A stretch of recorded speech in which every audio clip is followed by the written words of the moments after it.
How do you know that you're on your path? Because it disappears. That's how you know. How do you know that you're really doing something radical? Because you can't see where you're going. That's how you know. But everything you have lent on for your identity has gone. And so you are going to enter the black contemplative splendors of self-doubt at the same time as you're setting out on this radical new path. And what do I do when I'm lost in the forest? The elder says, stand still. The trees ahead and bushes beside you are not lost. Stand still. What do I do when I'm lost in the forest? Stand still. The trees ahead and bushes beside you are not lost. Wherever you are is called here, and you must treat it as a powerful stranger, must ask permission to know it and be known. Listen. The forest breathes. It whispers, I have made this place around you. If you leave it, you may come back again, saying, here. No two trees are the same to raven. No two branches are the same to wren. If what a tree or a branch does is lost on you, then you are surely lost. Stand still. The forest knows where you are. The forest knows where you are. Stand still. The forest knows where you are. You must let it find you. You must let it find you. See, what's astonishing about that poem is you can say, there are three things in this poem, you see, that are absolutely clear. First of all, the elder says, you cannot sleepwalk your way into your destiny. You must wake up and pay attention. Stand still. You know, the trees ahead and bushes beside you are not lost. You must pay attention.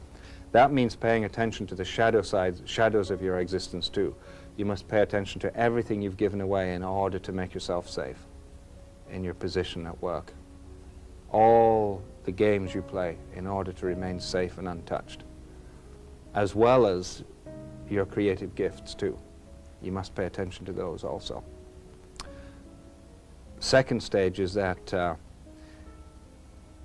in this teaching from the elder is this incredible feeling of silence. That unless you have this silence in your life, and you feel the silence in the poem, where he says, if you leave it, you may come back again saying, here. No two trees are the same to raven. No two branches are the same to wren. If what a tree or a branch does is lost on you, then you are surely lost. You feel the silence there? You're almost under that cedar canopy there. And I think what the elder is saying there is that if you pay real attention, unless you have silence, an ability for silence in your body to do that, then you will get too frightened, because all the voices inside you will drown out any real change.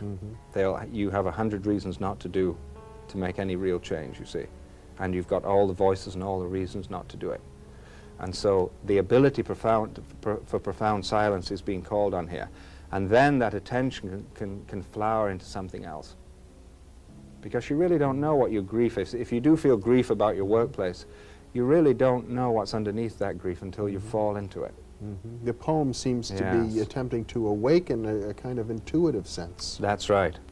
And then this amazing last line, the forest knows where you are. You must let it find you. This is astonishing because, you know, in the Zen tradition they say, if you go out and confirm the 10,000 things, this is delusion. If you go out and confirm the 10,000 things, this is delusion. If the 10,000 things come and confirm you, this is enlightenment. See, the Salish elders in the Northwest were saying the same thing. The forest knows where you are, you must let it find you.